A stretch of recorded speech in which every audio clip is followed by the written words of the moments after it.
আসসালামু আলাইকুম, আমন্ত্রণ জানাচ্ছি আইজি ক্রিয়েশন নিউজ আপডেটে। সঙ্গে আছি আমি ইমতিয়াজ আহমেদ। শুরুতেই সংবাদ শিরোনাম। হাদিকে নিয়ে ভারতীয় মিডিয়ার অপপ্রচার রুখে দিল কলকাতার মানুষ। হাদির কবরে কুকুরের ভুয়া ছবি নিয়ে যা জানা গেল। বাংলাদেশি সন্দেহে ১৯ জনকে পুশিন করল ভারত। কেরালায় বাংলাদেশি ভেবে ভারতীয়কে পিটিয়ে হত্যা। দিল্লিতে বাংলাদেশ হাইকমিশনের সামনে বিক্ষোভ, যা বলছে ভারত। এবার বিস্তারিত। ভারতের পশ্চিমবঙ্গের বাংলা দৈনিক আনন্দবাজার পত্রিকায় আধিপত্যবাদ বিরোধী শহীদ শরীফ ওসমান হাদিকে ভারত বিদ্বেষী উগ্রবাদী হিসেবে উল্লেখ করায় ক্ষোভে ফুঁসছে কলকাতার মানুষ। আনন্দবাজার পত্রিকায় বলা হয়, প্রায় অর্ধ শতাব্দী আগে কাজী নজরুল ইসলামের দেহ সমাধিস্থ করা হয়েছিল ঢাকা বিশ্ববিদ্যালয় মসজিদের পাশে। শনিবার বাংলাদেশের স্থানীয় সময় বিকেল ৪টা নাগাদ সেখানেই দাফন করা হয় ভারত বিদ্বেষী বলে পরিচিত ইনকিলাব মঞ্চের আহ্বায়ক ওসমান হাদিকে। তাই নিয়ে শুরু হয়েছে বিতর্ক।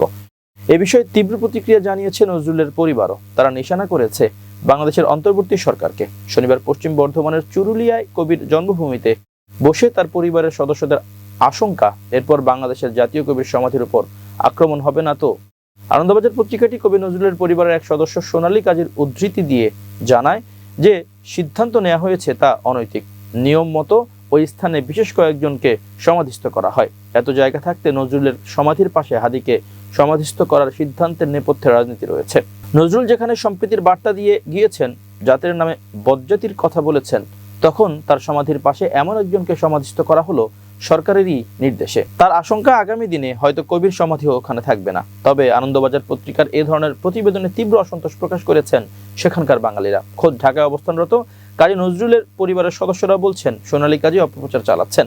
শহীদ হাদি ছিলেন বিদ্রোহী কবির সার্থক উত্তরসূরি। সেই হিসেবে নজরুলের মাজারে হাদির কবরস্থ করা যথার্থই হয়েছে। কলকাতার নিউ টাউনের রমেশ শীল বলেছেন, ওসমান হাদি ভারতের শত্রু নয়, তিনি ভারতের বিজেপি সরকারের একচক্ষু নীতির বিরোধিতা করেছেন। তাকে উগ্রবাদী আখ্যা দিয়ে আনন্দবাজার পত্রিকা সাংবাদিকতার নৈতিকতাকে প্রশ্নবিদ্ধ করেছে। অন্যদিকে কলকাতার নিউ মার্কেটের কাপড় ব্যবসায়ী দীপন রায় বলেন, শহীদ হাদি আমাদের চেতনাকে জাগিয়ে দিয়েছেন। তিনি বাঙালির জাতির প্রেরণা। তাকে হেয় করার জন্য আনন্দবাজার পত্রিকা যা করছে তা ঘৃণ্য অপপ্রয়াস ছাড়া আর কিছুই নয়।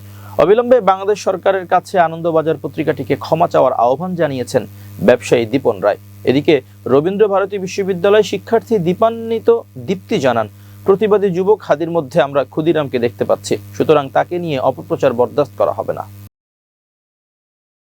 গুলিবিদ্ধ হয়ে মৃত্যুবরণ করেছেন জুলাই যোদ্ধা ইনকিলাব মঞ্চের মুখপাত্র শরীফ ওসমান হাদি। লাখো মানুষের অংশগ্রহণে জানাজা শেষে ঢাকা বিশ্ববিদ্যালয়ের কেন্দ্রীয় মসজিদ সংলগ্ন জাতীয় কবি কাজী নজরুল ইসলামের সমাধির পাশে তাকে দাফন করা হয়। এ প্রেক্ষাপটে হাদির কবরে কুকুর উঠে পড়েছে দাবিতে একটি ছবি সামাজিক মাধ্যমে ছড়িয়ে পড়েছে। তবে ছবিটি কৃত্রিম বুদ্ধিমত্তা দিয়ে তৈরি বলে জানিয়েছেন রিউমার স্ক্যানারের অনুসন্ধানী টিম। রিউমার স্ক্যানার জানিয়েছে, আলোচিত ছবিটি আসল নয়। প্রকৃতপক্ষে ফেসবুক থেকে সংগৃহীত ওসমান হাদির কবরের একটি মূল ছবিতে কৃত্রিম বুদ্ধিমত্তা এআই প্রযুক্তি ব্যবহার করে কুকুর যুক্ত করে প্রচার করা হচ্ছে। এ বিষয়ে অনুসন্ধানে private university student alliance of Bangladesh পুশাবের ফেসবুক পেজে ২০ ডিসেম্বর বিকেল ৪টা ৫৬ প্রকাশিত একটি ছবি পাওয়া যায়। ওই ছবিটির সঙ্গে আলোচিত ছবির কুকুর ছাড়া বাকি সব উপাদানের হুবহু মিল রয়েছে। কুকুর যুক্ত করা সংস্করণটি সম্ভাব্য প্রথম প্রকাশিত হয় ২০ ডিসেম্বর দিবাগত রাত ১২টা ১৩, অর্থাৎ কুকুর ছাড়া মূল ছবিটি কুকুর সহ ছবিটির আগেই ফেসবুকে বিদ্যমান ছিল। বর্তমানে উন্নত এআই মডেল ব্যবহার করে অত্যন্ত নিখুঁতভাবে যে কোনো আসল ছবি সম্পাদনা করা সম্ভব। এ ধরনের প্রযুক্তির মধ্যে গুগলের ন্যানো বানানো মডেল বেশ আলোচিত, যা ব্যবহারকারীদের উন্নত ও সৃজনশীলভাবে ছবি সম্পাদনের সুযোগ দেয়। এদিকে গুগলের সিন্থ আইডি প্রযুক্তি এআই দিয়ে তৈরি বা সম্পাদিত ছবি, ভিডিও, অডিও কিংবা টেক্সটে অদৃশ্য ডিজিটাল ওয়াটারমার্ক যুক্ত করে। খালি চোখে দেখা না গেলেও বিশেষ প্রযুক্তির মাধ্যমে এই ওয়াটারমার্ক শনাক্ত করা যায়। গুগলের দাবি অনুযায়ী কন্টেন্ট তৈরি হওয়ার সময়ই এই ওয়াটারমার্ক যুক্ত হয় এবং ক্রপ করা, ফিল্টার প্রয়োগ বা অন্যান্য সম্পাদনার পর এটি অক্ষুণ্ণ থাকে।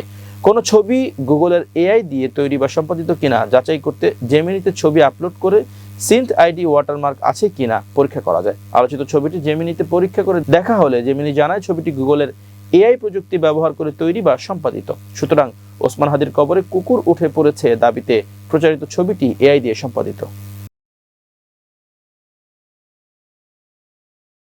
আসাম থেকে বাংলাদেশি সন্দেহে ১৯ জনকে পুশিন করেছে ভারত। রোববার সামাজিক মাধ্যম এক্সে দেয়া পোস্টে আসামের মুখ্যমন্ত্রী হিমন্ত বিশ্ব শর্মা এই কথা জানিয়েছেন। তিনি জানান, আসাম পুলিশ ও সীমান্তরক্ষী বাহিনী বিএসএফ নাগাঁও ও কার্বি আংলং জেলায় যৌথ অভিযান চালিয়ে তাদের গ্রেপ্তার করে। খবর টাইমস অফ ইন্ডিয়ার। আসামের মুখ্যমন্ত্রী বলেন, রাজ্য সরকার অবৈধ অভিবাসনের বিরুদ্ধে কঠোর অবস্থান গ্রহণ করেছে। আসামে অবৈধভাবে অবস্থান করতে দেয়া হবে না বলে সতর্ক করে দেন তিনি।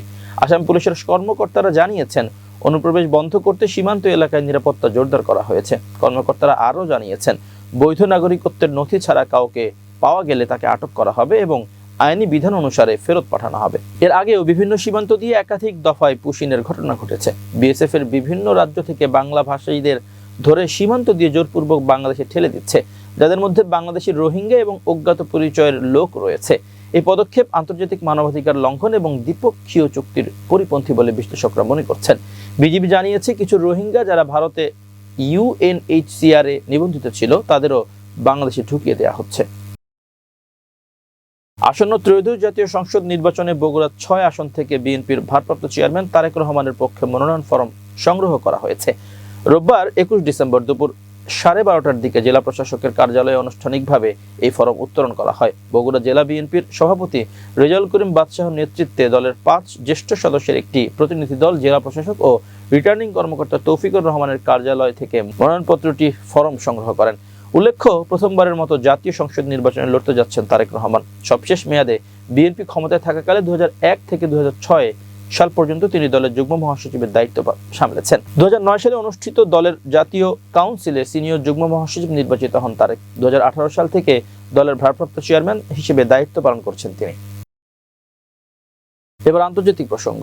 নয়াদিল্লিতে অবস্থিত বাংলাদেশ হাই কমিশনের সামনে বিক্ষোভের খবর নিয়ে গণমাধ্যমের প্রশ্নের জবাবে ভারতের পররাষ্ট্র মন্ত্রণালয়ের মুখপাত্র রণধীর জয়সওয়াল বলেছেন, ঘটনাটি নিয়ে কিছু গণমাধ্যমে বিভ্রান্তিকর প্রচারণা চালানো হচ্ছে। রোববার ২১ ডিসেম্বর ভারতের পররাষ্ট্র মন্ত্রণালয়ের ওয়েবসাইটে এই তথ্য জানানো হয়েছে। রণধীর জয়সওয়াল জানান, শনিবার ২০ ডিসেম্বর প্রায় ২০ থেকে ২৫ জন তরুণ বাংলাদেশ হাই কমিশনের সামনে জড়ো হয়ে ময়মনসিংহে দীপুচন্দ্র দাসের নৃশংস হত্যাকাণ্ডের প্রতিবাদে স্লোগান দেন এবং বাংলাদেশের সংখ্যালঘুদের সুরক্ষার দাবি তোলেন। তবে কোনো সময়ই হাইকমিশনের নিরাপত্তা বেষ্টনী ভাঙার চেষ্টা বা নিরাপত্তাজনিত পরিস্থিতির সৃষ্টি হয়নি। ভারতের সরকারি মুখপাত্র বলেন, ঘটনাস্থলে দায়িত্বরত পুলিশ কয়েক মিনিটের মধ্যে বিক্ষোভকারীদের ছত্রভঙ্গ করে দেয়। এ সংক্রান্ত দৃশ্যমান প্রমাণ জনসম্মুখে উপলব্ধ হয়েছে। রণধীর জয়সওয়াল জানান, ভিয়েনা কনভেনশন অনুযায়ী ভারতের ভূখণ্ডে অবস্থিত সব বিদেশি মিশন ও কূটনৈতিক স্থাপনার নিরাপত্তা নিশ্চিত করতে ভারত প্রতিশ্রুতিবদ্ধ। বাংলাদেশের চলমান পরিস্থিতির উপর ভারতের নিবিড়ভাবে নজর রাখছে উল্লেখ করে জয়সওয়াল বলেন, ভারতীয় কর্মকর্তারা বাংলাদেশ কর্তৃপক্ষের সঙ্গে নিয়মিত যোগাযোগ রাখছেন এবং সংখ্যালঘুদের উপর হামলার ঘটনায় ভারতের গভীর উদ্বেগ তাদের জানানো হয়েছে। পাশাপাশি দীপুচন্দ্র দাস হত্যাকাণ্ডের সঙ্গে জড়িতদের দ্রুত বিচারের আওতায় আনার আহ্বানও জানানো হয়েছে। উল্লেখ্য, নয়াদিল্লিতে অবস্থিত বাংলাদেশ হাইকমিশন প্রাঙ্গণে শনিবার স্থানীয় সময় রাত ৯টার দিকে একদল উগ্র হিন্দু বিক্ষোভ করে।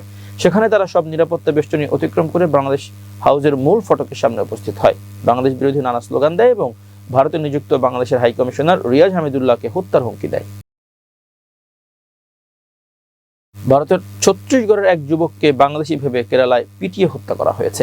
তিনি ছত্তিশগড় থেকে সেখানে অভিবাসী হিসেবে কাজ করতে গিয়েছিলেন। ৩১ বছর বয়সী ওই যুবকের নাম রামনারায়ণ বাঘেল। সংবাদ মাধ্যম এনডিটিভি জানিয়েছে, গত ১৭ ডিসেম্বর কেরালার আত্তাপাল্লাতম থানা এলাকায় এই ঘটনা ঘটে। খবরে বলা হয়, চুরির সন্দেহে তাকে প্রথমে আটক করা হয়। এরপর বাংলাদেশি আখ্যা দিয়ে নির্মমভাবে এই যুবককে পিটিয়ে হত্যা করা হয়। তার কাছ থেকে চুরির কোনো জিনিসপত্র পাওয়া যায়নি। ওই ঘটনার এক ভিডিও নতুন করে সামাজিক যোগাযোগ মাধ্যমে ভাইরাল হয়েছে। এই যে দেখা গেছে তাকে মব সন্ত্রাসীরা নির্মমভাবে পেটাচ্ছে। ভিডিওতে তাকে বারবার বাংলাদেশি হিসেবে অভিহিত করা হয়। তাকে ওই সন্ত্রাসীরা জিজ্ঞেস করেছিল গ্রামের বাড়ি কোথায়, কিন্তু রামনারায়ণ উত্তর দেওয়ার আগেই তাকে বাংলাদেশি হিসেবে অভিহিত করে পেটাতে থাকে তারা। ময়নাতদন্তে রামনারায়ণের দেহে ৮০টিরও বেশি আঘাতের চিহ্ন পাওয়া গেছে। তার মাথায় গুরুতর জখম ছিল বলে জানিয়েছেন চিকিৎসকরা। প্রিয় দর্শক, শেষ করছি আইজি ক্রিয়েশন নিউজ আপডেট। আজ এ পর্যন্তই। ভিন্ন খবর নিয়ে দেখা হবে আগামীকাল সন্ধ্যা ৭:৩০টায়। নিজেকে আপডেট রাখতে সাবস্ক্রাইব করুন চ্যানেলটি। নিয়মিত লাইক, কমেন্ট ও শেয়ার করে ছড়িয়ে দিন সর্বত্র। সুস্থ থাকুন, নিরাপদে থাকুন। আল্লাহ হাফেজ।